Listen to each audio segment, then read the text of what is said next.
Hi, I'm Karen with RainDance Massage and Reiki, located in Vancouver, Washington, winner of the Best of Vancouver in the massage category for the last 5 consecutive years. Today we're going to talk about what you should look for in a professional massage therapist. I would say the most important thing you want to look for is somebody that has a state license or they're credentialed. Not every state requires a massage therapist to have a license. As of 2014, Kansas, Minnesota, Oklahoma, Vermont, and Wyoming do not require any type of license or certification, so buyer beware. The other thing, or the next thing would be training in specific modalities that you want to have in your massage sessions, such as if you want myofascial release, or you want somebody that knows how to do lymph drainage, or somebody that does hot stone massage. Look for somebody that has the training and the type of modality that you're looking for, and that is usually found on the practitioners' websites, or if you're looking at the Massage Association, either ABMP or AMTA, they have a provider directory, and a lot of times they will list the different types of therapies that they do. So that's a good place to look. Also look for somebody that knows how to treat if you have a specific condition. If you have like diabetic neuropathy, or you have lymphedema, or a car accident injury, something like that, look for somebody that has training in those areas so that you're not wasting time and money seeing a practitioner that doesn't know how to treat your condition.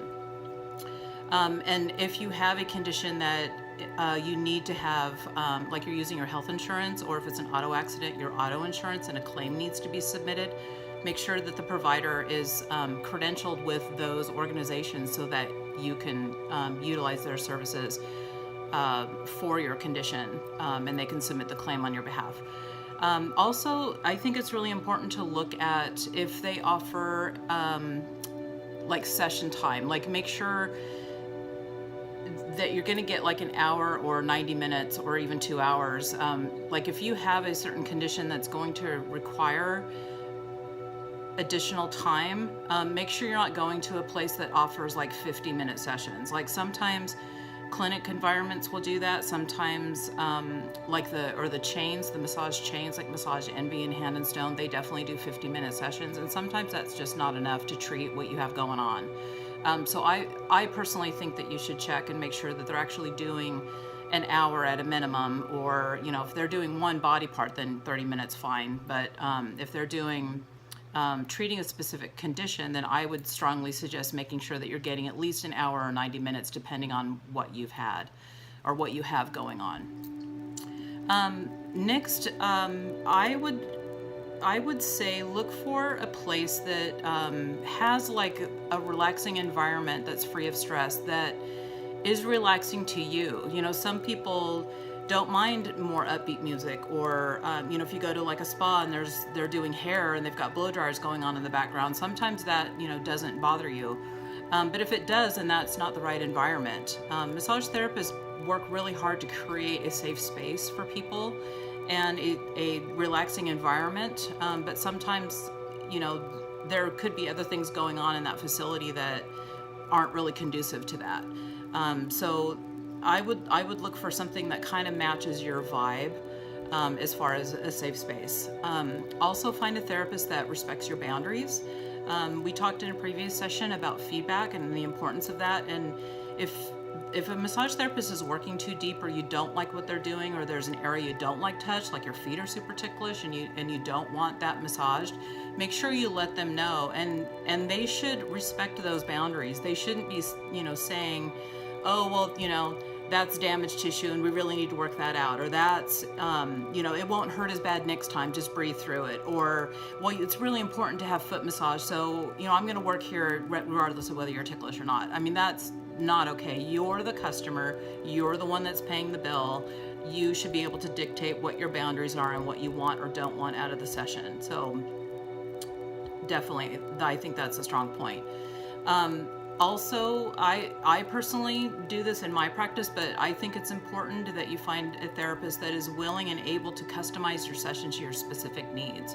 If you come in there with neck and back pain, but they are insisting on working on your legs, instead, or, in addition to is okay, because you've got compensatory issues. If you've got low back pain, you probably have tight quads. If you've got tight neck, you probably have tight shoulders. I mean, there's a lot of correlation in the body, but make sure that somebody is working to your specific needs, and not just what they want to do. You don't want like the cookie cutter massage. You want something that's customized to you specifically and what you need. And preferably if you can find somebody that has an innate sense of touch, because that's something that can't be taught. Either they have it or they don't. And how you would know whether they do or not is, if they're doing a massage stroke and they're hitting bone, which is pretty painful, that's not innate sense of touch. If they are, working really fast and not working with your body as your, massage therapist should be able to feel when a muscle is relaxing. So, if they've got your elbow in there, in, a muscle like in your back or something, and it's not giving, they shouldn't be proceeding on. They should be waiting for that muscle to relax. And some should be able to tell that, or everybody should be able to tell that, but some massage therapists don't have that innate sense of touch. And I think that kind of treads into the area where people can get hurt, where they're working too deep, too fast, and not properly warming up the body, things like that. That could lead to soreness in the post-massage situation. I would say it's okay to call and ask questions of the therapist, or go and try them out. If you have one session with them, you're not obligated to continue with them if it's not a fit. And ask them questions about their background or their approach to massage, or how they would treat something specifically. It's okay to call and kind of interview them. That's okay. And, massage therapists understand that we can't be the perfect provider for every client. And most of us network with other massage providers too, so that, like in my case, if somebody wants to come to me, but they want really super deep work, and I'll work to the point where it's deep enough until it's too deep, and I can see that it's too deep. If somebody's hyperventilating, if they're gripping the sheet, if they're flinching, that's too deep. So I'll work to somebody's depth that's comfortable, that is responsive to their tissue.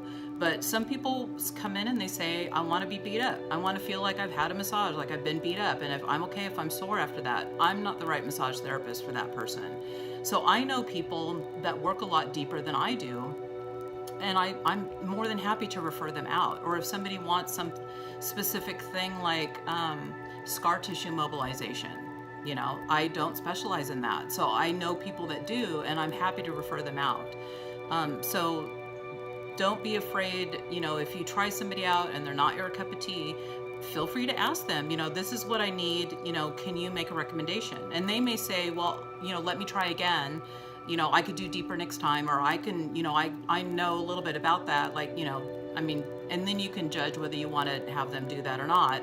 But they should be willing to refer you out if you really want to be referred out. That should not be a problem with a massage therapist. I would say that the biggest thing is just to make sure that you remember you're the customer, and you're the one that's paying the bill, and you're the one that has the need. So, be sure to be clear on what you're looking for. And if the massage therapist can accommodate that, and you feel like there's, a good energetic connection or a personality click or whatever, you like that environment particularly, that's all good things. I think that's it. I think that's all I have to say on that. So anyway, hopefully that information was helpful. Again, feel free to leave me comments or ask questions in the comments below. If you'd please like, share, and subscribe when I get this on YouTube. I would really appreciate it. So that's all for now, and have a great day. Bye for now.